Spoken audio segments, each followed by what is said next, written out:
Okay, good. So it's appropriate that Frank mentioned compressed sensing. In order to pick up a little bit of the time so we can get to a lunch break, I'm going to try to use compressed speaking. The point of this next talk is to address some of the issues that Frank raised about the nonlinearity of non-Fourier methods that are needed to reconstruct spectra that are sampled in a non-uniform fashion. One of the things that is true is that the nonlinearities of the different methods manifest themselves in different ways, and it's important to understand how those nonlinearities manifest in order to be an intelligent consumer and to know what method is appropriate and what the failure modes are, and to be on the alert for them, and furthermore to understand how to validate the results that you get using these methods. So briefly, just to reiterate, the Fourier transform, of course, was transformative in changing the way we did do NMR spectroscopy in the late 1960s.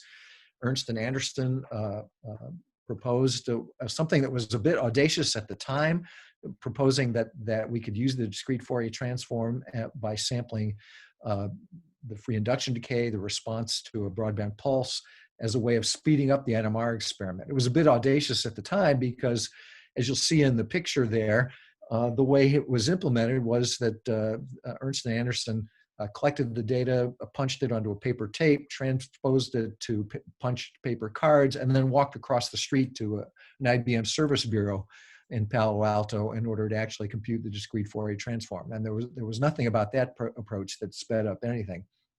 But once the computer was more tightly integrated into the NMR spectrometer, of course, we were able to realize the benefits of the DFT and indeed speed up the entire process. So while the DFT enabled all the wonderful applications of pulse Fourier transform, NMR spectroscopy, and including, I might add, NMR imaging, it's not without its problems. And as Frank alluded to, there are many constraints imposed upon us by the discrete Fourier transform. One is that we need to sample fast enough on the one hand in order to avoid aliasing, and that the speed that we sample is determined by the spread of the spectrum that we're trying to recover. Frank also emphasized that we need to sample out in time long enough in order to obtain high resolution. And in particular, using the DFT, one needs to sample out to about 3 times the T2 in order to be able to use the DFT to resolve the natural line width of a signal. As Dave Robniak and others have pointed out, though, that if we've got decaying sinusoids, there's an inherent trade-off in that sampling, because the signal-to-noise ratio begins to decline if we sample beyond about 1.3 times T2. So there's this trade-off on the one hand between high sensitivity, we want to sample relatively short times, but we need high sampling at long times in order to obtain high resolution. And sampling uniformly to get out to a maximum evolution time, as we'll see in just a second, is particularly costly for highly dimensional experiments. And here's just a concrete example of that. Without even trying to maintain terribly high digital resolution in the indirect dimensions, you can see that by the time you get to trying to do a 4D experiment, even at modest resolution, it can take many days to obtain even a modest resolution spectrum if you've got 3 indirect dimensions to get a 4-dimensional experiment. If you were trying to get enough samples in the indirect dimensions to get high resolution, it could easily take more than a year to collect the data. So the solution that Frank has been talking about, of course, is the non-uniform sampling, but I want to just give a shout out to one of Andy Bird and Dennis Hare, who unfortunately passed away a few years ago, as the early proponents of one of the earliest and most entrenched methods for solving this deficit of the discrete Fourier transform, and that's linear prediction and extrapolation. What's interesting about it is that Andy and Dennis uh, brought linear prediction extrapolation into common practice without publishing extensively on the subject. In fact, the first publication that I'm able to find describing the use of linear prediction extrapolation was actually termed something else. It was called max extrapolation. It was by Feng Ni and Harold Schraga back in 1981. Nevertheless, linear prediction extrapolation remains a very valuable tool in the arsenal of NMR spectroscopists because it's simple to implement and easy to work fits into discrete Fourier transform processing workflows in a very natural way. Problems with linear prediction extrapolation, though, are that because it is essentially assumes that signals consist of exponentially decaying sinusoids, it views everything as an exponentially decaying sinusoid, including noise, and hence it's prone to false positives.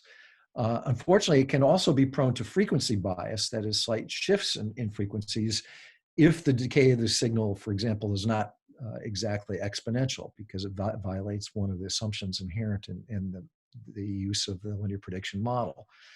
And frequency bias can be a particularly nasty result because it's not something that would be obvious to you on inspection. You would get something that looks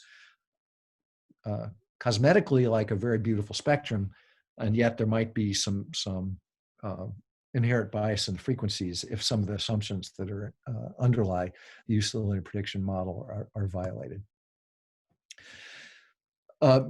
More general approach, though, of course, is this one of non-uniform sampling, which we owe to Ernest Lowy and John Skilling back in the late 1980s, who used maximum entropy reconstruction, which we'll talk about in a little bit more detail in just a moment. But they realized that it was possible to leave out arbitrary samples from a uniformly sampled grid, and then using various non-Fourier reconstruction methods, as Frank pointed out, essentially interpolating between the samples to fill in the missing data.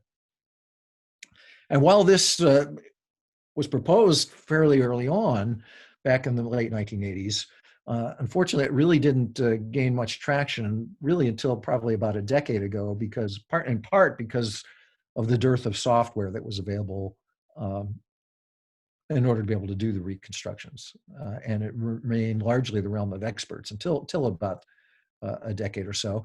And as you're going to see later this afternoon, a lot of the magic that it takes to do this has now been built into NMR pipe by Frank and other tools that are available on NMR box, in order to be able to bring this thing that appears otherwise magic to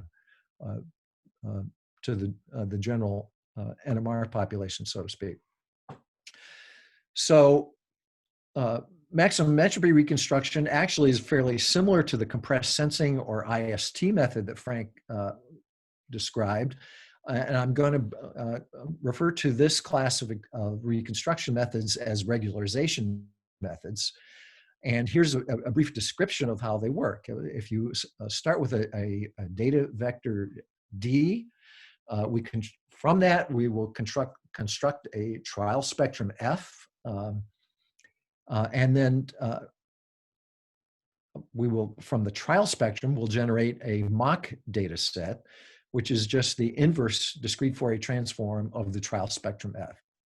So given the measured data D, the trial spectrum F, and the mock data, we can then maximize a regularization functional, which in the case of iterative soft thresholding corresponds to the L1 norm, or compressed sensing corresponds to the L1 norm. In the case of maximum entropy, corresponds to the entropy. Here in this equation, for S of F, I've shown a form of the entropy known as the Shannon entropy. If it was the L1 norm, it would just be the sum of the absolute values of the F sub k's. But then we're going to subject that to the constraint here, the subjective function O of F. Here I've written just the unweighted chi-squared statistic, which just is a constraint that says we want the reconstructed spectrum to match to within experimental noise the measured data. So the D hats here are the mock data. The D sub J's without the little hat over it are the measured data. And insisting that the agreement between the inverse DFT of the reconstructed spectrum and the measured data be comparable to the noise level is something we would sometimes refer to as the Bayesian limit.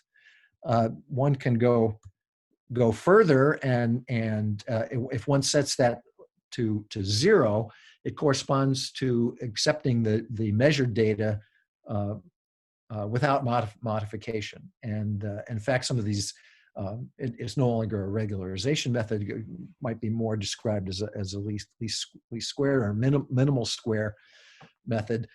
But it turns out that by understanding the Bayesian limit, we can also gain some insight into what happens if we lower this noise parameter for or the agreement parameter for the chi-squared statistic to 0.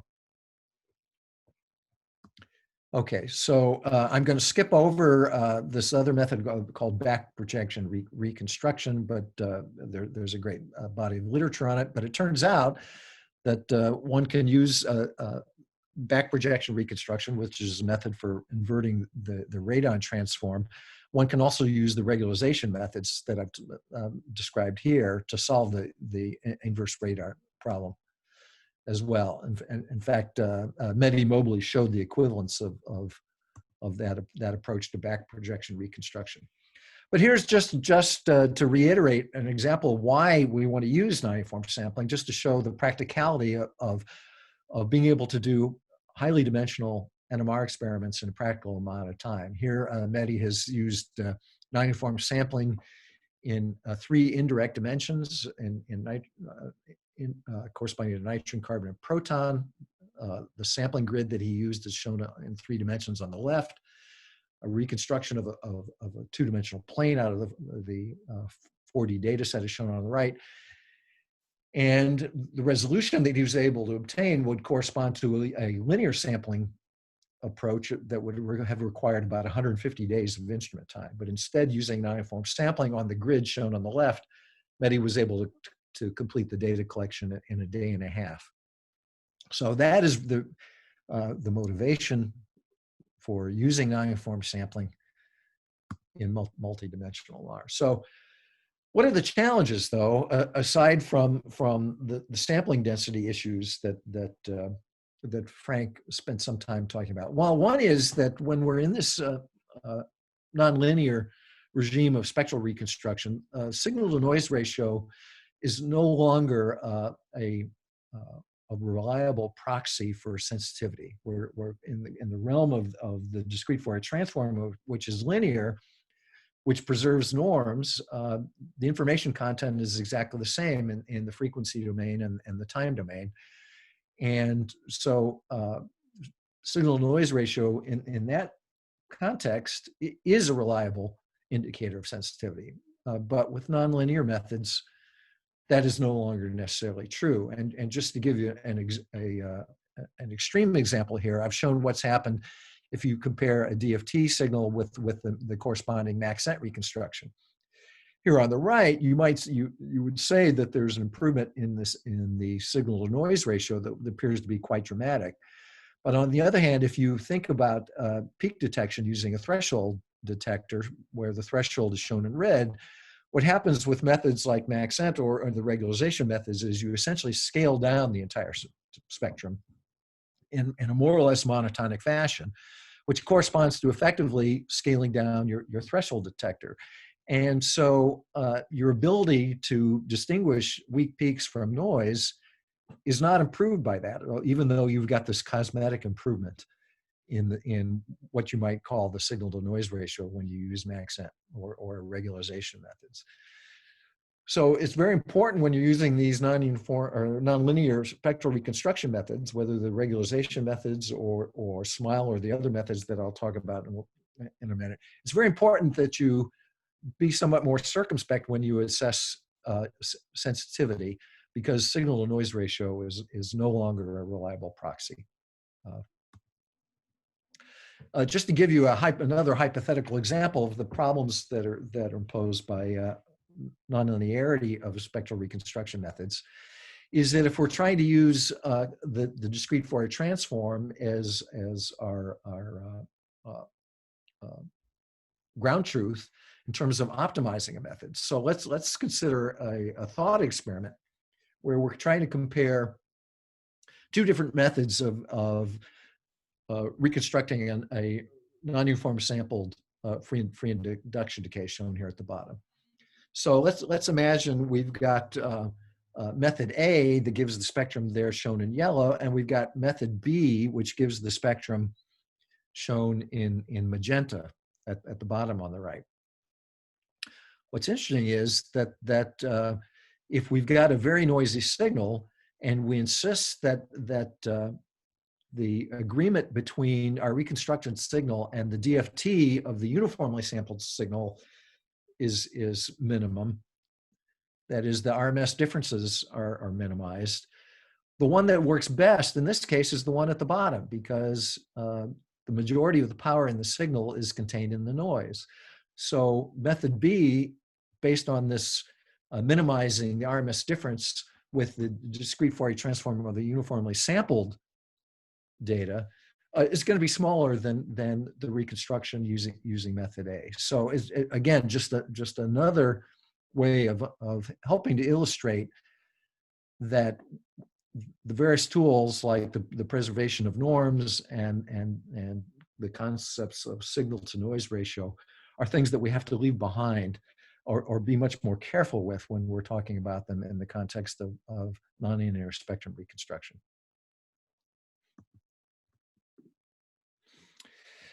Another problem that's a challenge that faces us with these, in particular with some of the nonlinear reconstruction methods are the methods that are the problems with false positives. And the false positives can show up in different contexts and in different ways. In the case of the regularization methods, the false positives can creep in as a result of the particular regularization functional that one uses. So here, when the L1 norm is used, one sometimes sees this phenomenon called spontaneous splitting, where you get features around a peak that help to improve the L1 norm that are fictitious. And contrast that here below with the same spectrum reconstructed to the same level of agreement with the mock data or with the empirical data, the measured data, but using the entropy functional rather than the L1 norm as the regularization functional. And in this case, you see that the maxent does not give rise to that spontaneous splitting problem that the L1 norm can.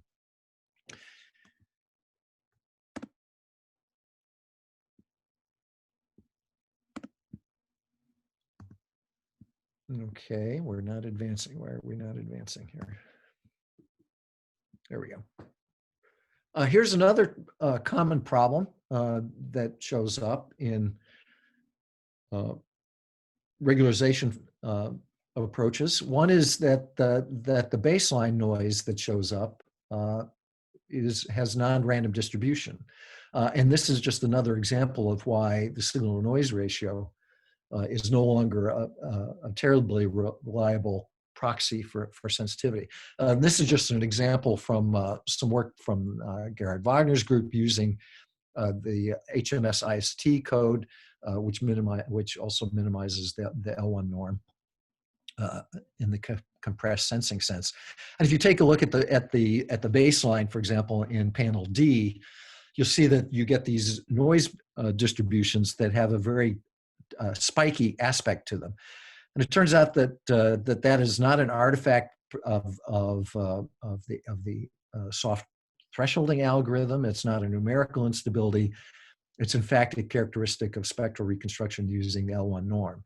In fact, one can show that in certain regimes, the entropy functional behaves much like the L1 norm, and it turns out in that regime,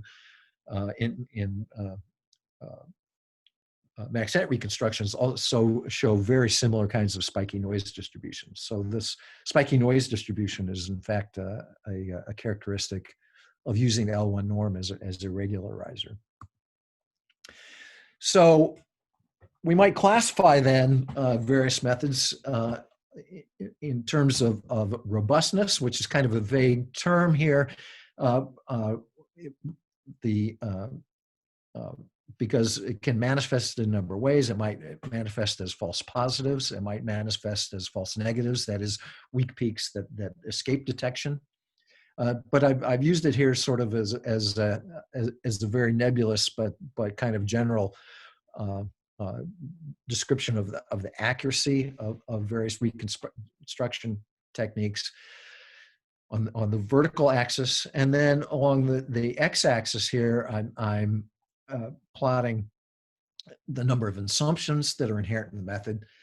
And in general, the more assumptions the method, the less robust the method is, in particular if those assumptions are somehow violated. So up here in the upper left, I've got the discrete Fourier transform, which really doesn't assume very much. However, it does assume some things. It does assume that the signal is periodic. But because of the relatively low number of assumptions, it also happens to be pretty robust. And furthermore, it also happens to be unique. There is one DFT result. The regularization methods that I mentioned, the maximum entropy reconstruction, L1 norm, Nesta, compressed sensing, the various IST methods all fall in with a little bit lower on the robustness scale because they're a little bit higher in terms of the assumption. They essentially assume that the noise is randomly distributed, and as Frank pointed out, they also assume and work best in reconstructing sparse signals. That is, spectra that are mostly empty and contain relatively few signal components in them.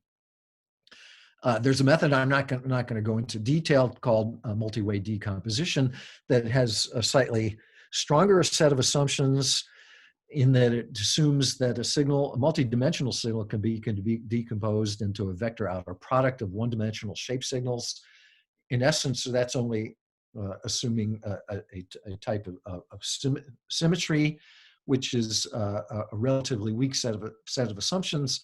But it turns out that noise does not have a multi-way decomposition. So multi-way decomposition is prone to false positives when one tries to characterize noise through a multi-way decomposition. Finally, at the bottom there, I've got a whole list of parametric methods, maximum likelihood methods, filter diagonalization method, hybrid linear prediction methods like LPSVD, LPQPD, LPQRD, HSVD, a whole bunch of related hybrid linear prediction methods, Bayesian methods, methods clean and scrub, and SMILE as well. That is, they essentially all assume that the signals can be described as exponentially decaying sinusoids. And while that is a very powerful and very useful approximation, if there are deviations from that, all of those methods try to interpret the deviations in terms of exponentially decaying signals. And so, for example, can end up classifying noise if the thresholds are set too low as an exponentially decaying sinusoid or a Lorentzian signal. So in general, the more assumptions that a method uses, the less robust it is, particularly when those assumptions have the potential to be violated. On the right here, I've got this ML question mark, and an emerging class of methods is are based on various machine learning approaches, artificial neural nets, convolution neural nets, the whole menagerie of machine learning approaches that are emerging. And we're beginning to see some literature on machine learning as a method for spectral reconstruction. And I put a question mark there because I think the jury is still out just about how robust they are. But one thing that is clear is that their robustness is, and the accuracy and reliability of machine learning methods is intricately tied to the training data set that's used to train the machine learning algorithm. And I'm going to elaborate on that in a little bit to give you an example of what happens with under or over training. Now, we know that sparsification, relatively, the more sparse a spectrum is, the fewer samples are required. But it turns out that that regularization methods also benefit in general from sparsification, not just in the uniform, non-uniform sampling context, but even in the case of trying to use these methods to reconstruct uniformly sampled data. And there are a number of different ways that one can sparsify a signal that have without reducing the number of actual components. One simple way is to just try to apply the regularization to an in-phase part of the signal rather than the complex L1 norm. For example, on the right, you can see that the complex L1 norm is broader than the L1 norm of just the real part of an in-phase signal. And so it turns out that by computing the L1 norm or the entropy on just the real part of a spectrum can improve regularization methods, approaches to spectral reconstruction. Another way to sparsify a spectrum is to do multi-dimensional deconvolution using the approaches. And here's a comparison of a discrete Fourier transform on the left and using two-dimensional deconvolution in conjunction with Maxent reconstruction on the right. And by artificially including an exponential convolution kernel in Maxent or IST or L1 norm reconstruction, one can also typically improve the accuracy and stability of the reconstructions.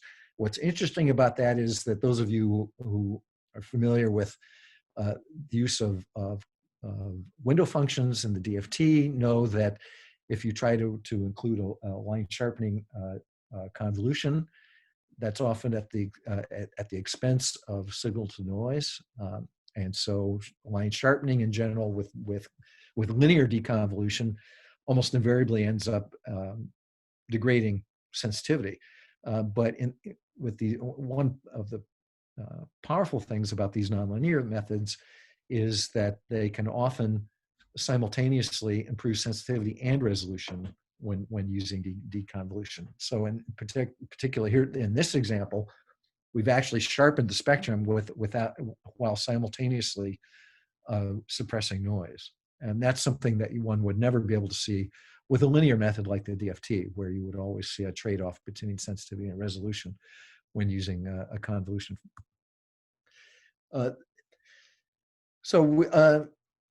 Frank also mentioned this Donahoe-Tanner phase transition that occurs in the case of non-uniform sampling, that you can divide the sampling space into regions of success and failure depending on the sparsity of the signal that the spectrum is trying to recover.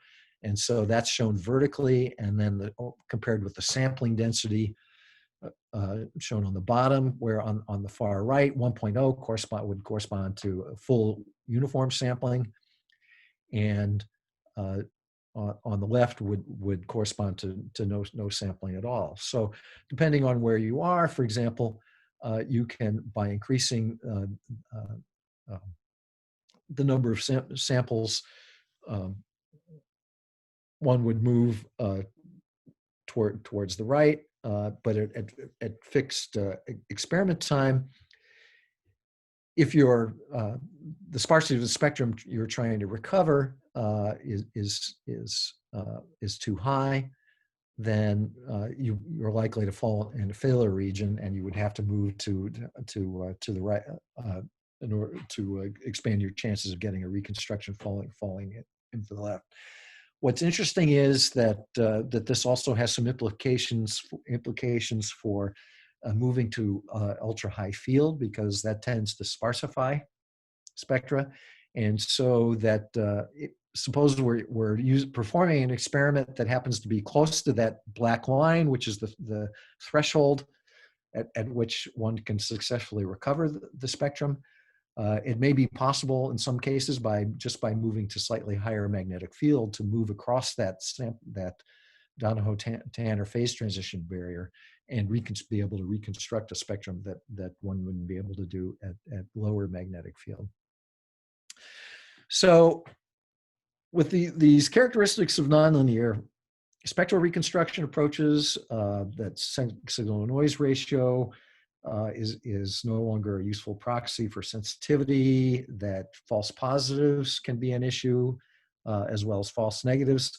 We need some better approaches to validating our spectra and to estimating accuracy, not only of frequencies, but of detecting weak peaks.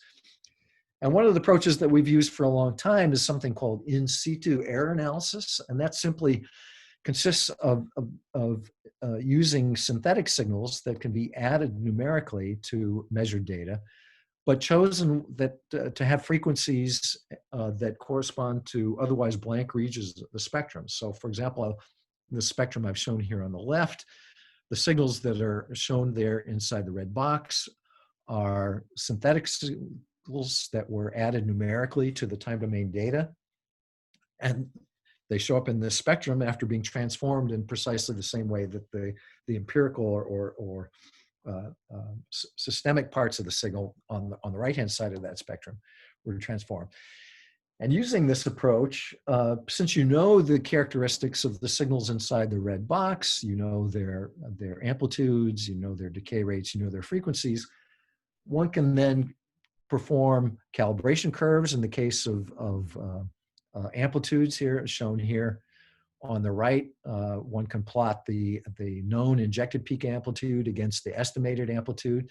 And if there's a nonlinearity, one can construct a calibration curve that would allow you to correct amplitudes or volumes in order, which could be important if you're using measuring relaxation rates or nosy effects. On the other hand, it could also be used to assess the accuracy of frequencies because again, you can plot the detected frequency against the known frequency of all the peaks that are inside the box.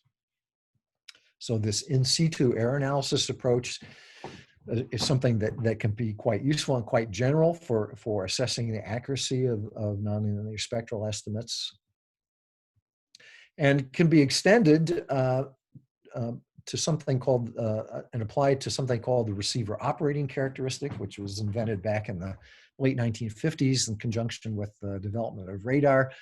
But when you combined in situ error analysis with the receiver operating characteristic analysis, you get something we would call in situ receiver operating characteristic. And basically, it is just a way of comparing the results of a threshold detector with ground truth. And in this case, our ground truth is those injected signals that we use in the case of in situ error analysis. And by comparing the in situ signals or ground truth with our detected results, we can perform this receiver operating characteristic where one plots the true recovery rate, which is the shown vertically, which is the ability to detect the true signals that are inside the box, our ground truth, versus the false discovery rate, which is the detection of peaks that are not present. And shown here is kind of a typical receiver operating characteristic curve along with a couple of statistics that can be used to describe the sensitivity. For example, the AUC here shown in gray is the area under the curve. The higher, the greater the area, the greater the recovery. The MRMF is the maximum recovery at minimal failure rate or false discovery rate. And that's just here shown here is the highest recovery you can get without detecting any false positives.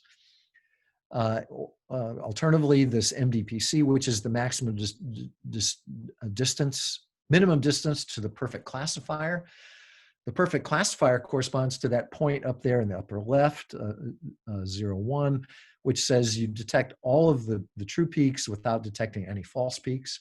And the closest this receiver operating characteristic curve comes to that perfect classifier, the better the detection method. So this approach is something that's very useful because it does not rely upon linear detection.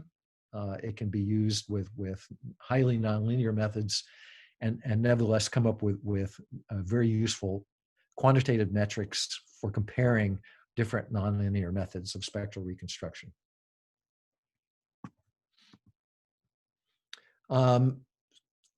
Sensitivity enhancement via non-uniform sampling. Frank talked at length about how to use non-uniform sampling to enhance resolution and to reduce experiment time. I just want to point out that in the case of decaying signals, it can also be used to enhance sensitivity by concentrating the samples that you do collect at the parts of the signal that are strongest. I'm going to go through this quickly.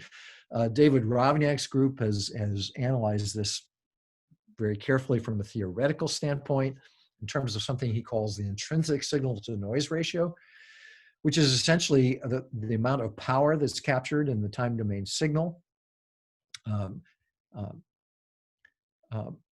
And his theory would predict that if you have a non-decaying signal, for example, if you're using a constant time dimension, that there would be no advantage in sensitivity for using any particular bias to the sampling because the envelope of the signal and the amount of power contained in the signal is uniform as a function of time. If you're using unbiased random sampling, you would predict that there would be no implications for sensitivity other than the fact that you're undersampling the data, and by your undersampling determines the fraction of the power that you actually recover. The Rovniak theory would also predict that you would get larger gains in sensitivity potentially if you've got smaller, shorter T2s. That is, if you've got more rapidly decaying signals, then the benefits of biasing your non-uniform sampling to shorter times are going to be greater in terms of being able to recover power in the reconstructed spectrum. And furthermore, that the gains would be larger at larger Tmax. That is, if you're sampling out to larger maximum evolution times. Here's just a graphical depiction of some of those results that show here as the sensitivity that you would predict based on the Rovniak's theory as a function of sampling coverage. So very low sampling coverage on the left. And again, one here corresponds to uniform sampling. And this is essentially the number of samples from the regular uniformly sampled grid.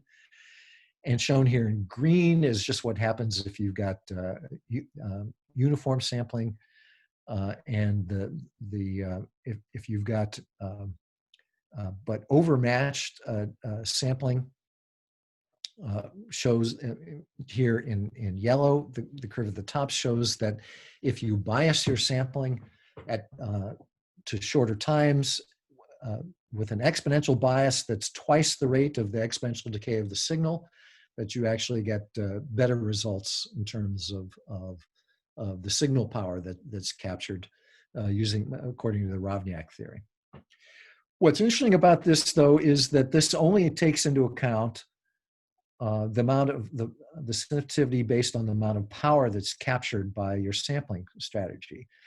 But what's interesting is that there are additional advantages in terms of sensitivity in conjunction with non-uniform sampling that can accrue from the nonlinearity of the spectral reconstruction techniques, and that is manifest when you look at an experiment where you would otherwise not expect the ability to gain in sensitivity. So Here we've got an example for a protein that's being studied in Rena Bezanova's lab at UConn Health, where we used a non-uniform sampling, but a time equivalent. In other words, we took the amount of sampling time that was devoted to a uniform sample schedule, redistributed that through signal averaging to take the same experiment time, but with only 25% coverage of the number of samples collected uniformly. And so, in principle, based on the intrinsic signal to noise ratio theory of Rovniak, we should end up with the same amount of power captured in this approach. And yet, one can see that we've done a better job at picking up some of the weak peaks in this approach. Here's a different example showing essentially the same results. If you look at the one-dimensional traces here in blue, you can see that using Maxent reconstruction for a time equivalent non-uniform sampling, again in a constant time experiment where one would not expect a sensitivity gain, it's the nonlinearities of the Maxent reconstruction in this case allow us to improve the sensitivity. And one can show that is indeed true by applying the receiver operating characteristic analysis shown on the right, and in magenta see that the distance to the perfect classifier for the magenta non-uniform sampling curve is better than when using the uniform sample data. So I wanted to just touch briefly before closing on the use of artificial neural nets, which is going to be have been around for a long time, but in NMR, but are increasingly going to find use in spectrum analysis. In the case of analyzing non-uniform sample data, we've already seen some examples from Fleming Hansen's lab. There are a couple of others in press, both in JMagRes and in magnetic resonance and chemistry, that I encourage you to go take a look at. Here's a well-known example of the application of a neural network in NMR using to predict chemical shifts and predict backbone torsion angles from chemical shifts in the so-called TALIS-N program. But I wanted just to give you an example of the problems of under and overtraining in machine learning. Show you an early example of using machine learning to try to solve the problem of determining a sample schedule. And basically what we did was we said, given a ground truth, and we wanted to find a subset of the uniform grid corresponding to some fixed sampling coverage, how should we distribute those samples in a way that will maximize the accuracy of the recovered spectrum using some non-Fourier approach? And to try to solve this problem, we turned loose a machine learning algorithm on the problem and asked it to come up with the optimal sampling scheme. And it did quite a good job. We at the level of 11% coverage. Here is an example of the kind of schedule that it came up with. And you can see the reconstruction that we got using that schedule is really quite nice. And contrast that with a fully random schedule where the results are shown at the bottom. So you can see that it performed much better than a random schedule.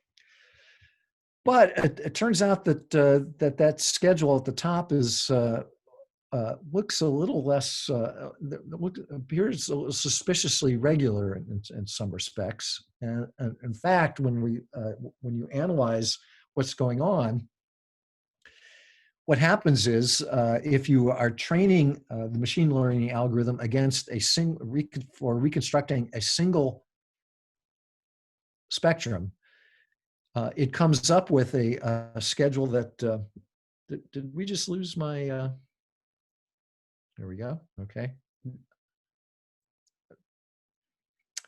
For a moment, it looked like I was stopped sharing. Can you still see the slide? Yeah, your slide's back. We did lose it for a second, but you're back. Okay, good. So what's shown in magenta is the kind of sampling schedule that the machine learning algorithm came up with if we used a single spectrum to train the algorithm. And what it did was it essentially just found uh, the, the most intense points of the empirical data, um, um,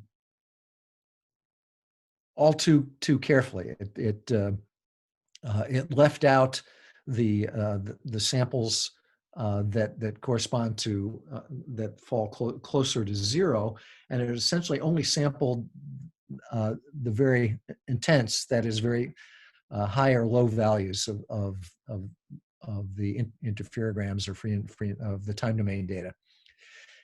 In contrast that with the uh, when we use multiple training data, rather than trying to sample the node or the peaks in the spectrum, what we got was something that essentially just followed the density of the signal envelope. The problem with the single training spectrum was that if one tried to use that schedule for any other spectrum other than the one that you had used as training data set, the results were highly non-optimal. In other words, you've overtrained it for recovering that particular spectrum. So it turns out that in order to get a robust sampling schedule, one has to use um, multiple training spectra in order that you don't overtrain the spectrum to actually try to detect the peaks and eliminate the nodes in the time domain data. So it's very important when training a machine learning algorithm that one get as diverse a range of examples as possible in the training data set. So that this really boils down to a problem that has been discussed in the philosophy of science for a long time, that so-called the history of the poverty of historicism. And the question is, can a machine learning algorithm predict something that it's never been seen before? That is, it's never been exposed to in its training data set. So, in the example of things like Rosetta or DeepMind, the protein data bank, for example, probably doesn't contain examples of all possible protein folds.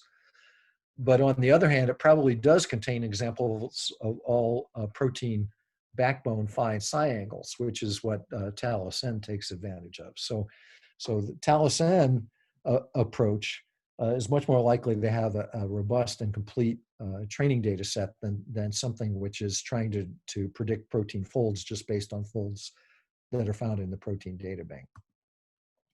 So let me conclude quickly here with just a couple of general observations. So just want to emphasize that non-Fourier methods combined with non-uniform sampling can give us tremendous advantages in not only resolution and instrument time, but also in sensitivity when deployed appropriately. And Adam is going to go into in the next talk how one can tailor the non-uniform sampling schemes in order to exploit all three of those criteria. The gains that accrue via the intrinsic signal noise, which is the amount of power that's captured in the signal, are very important. But also the nonlinearity of the non-Fourier methods can be important in the ability to detect weak peaks in NMR spectra. One of the great things that's worth emphasizing about these approaches is that no special hardware is required. In fact, it doesn't require a terribly up-to-date NMR spectrometer. You can use non-uniform sampling and non-Fourier methods offline and improve the sensitivity of your spectrometer, even if it's got a decades-old console. And vendor support, i.e. Brooker, support for non-uniform sampling is rapidly improving. And the software for doing the reconstructions is widely available, particularly on the NMR Box platform, where we've got on the order of a dozen different packages now for performing non-Fourier spectral reconstruction. The limits and the best practices of non-uniform sampling, and I should add non-Fourier spectrum reconstruction, are still being explored. Adam Schuyler is the leader of this project called NUSCON, which is making great strides in identifying best practices. And incidentally, I'll point out that NUSCON has been showing that SMILE in particular is a particularly formidable approach for reconstructing non-uniform sampled spectra and NMR. And I think that'll get addressed in some more detail later on today as well. And finally, I want to close with this point that because these methods are nonlinear, that validation is very important. It's important to assess very carefully how accurate reconstructions and to have some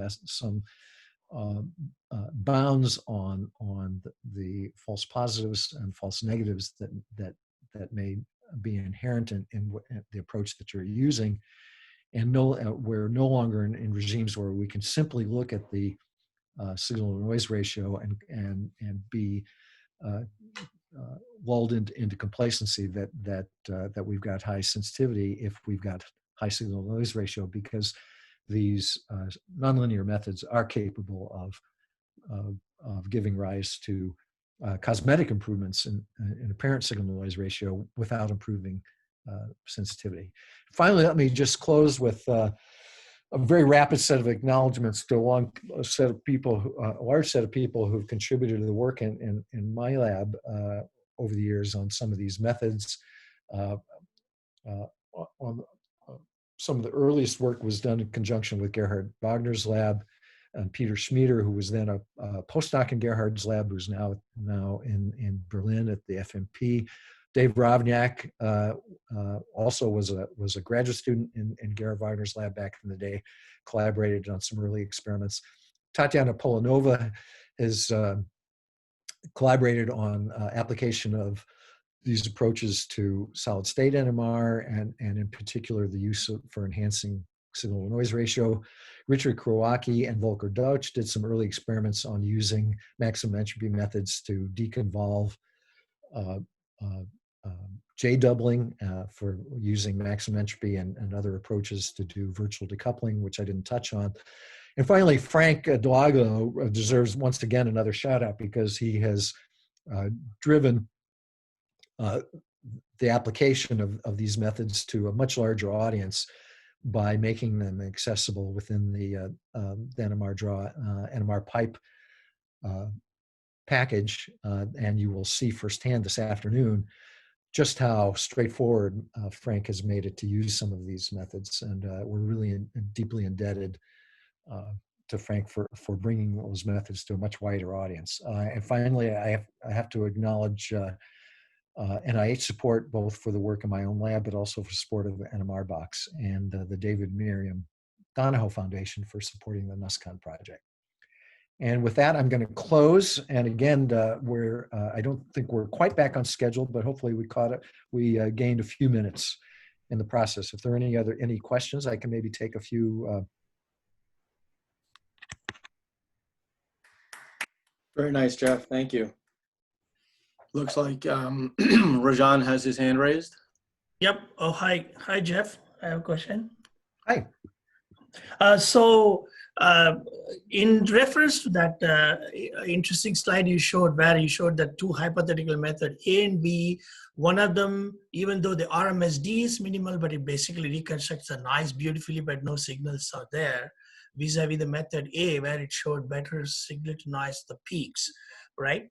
Now, I was wondering, I think you might have alluded to it later, but in this context, you know, the classical confusion, people used to have more number of scans instead of less number of slices for a 2D NMR.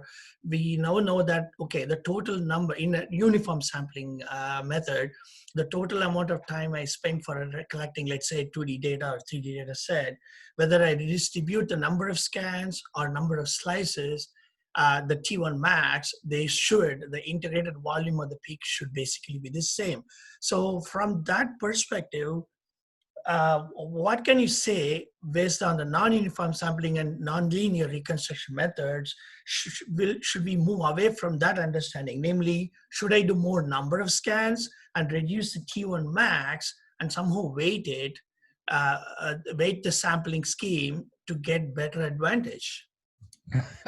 Rajan, you've asked the $64,000 question. The short answer is we don't yet know to the extent of how one should exploit the trade-offs.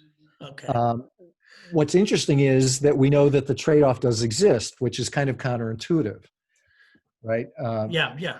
Because if one is simply taking into account the power of the signal that you're able to capture by some sampling scheme, you would predict no benefit to trading off between slices and signal averaging.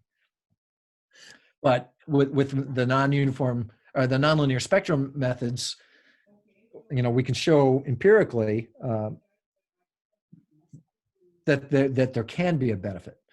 We don't have a theory for it yet. It may be related to things like the Donahoe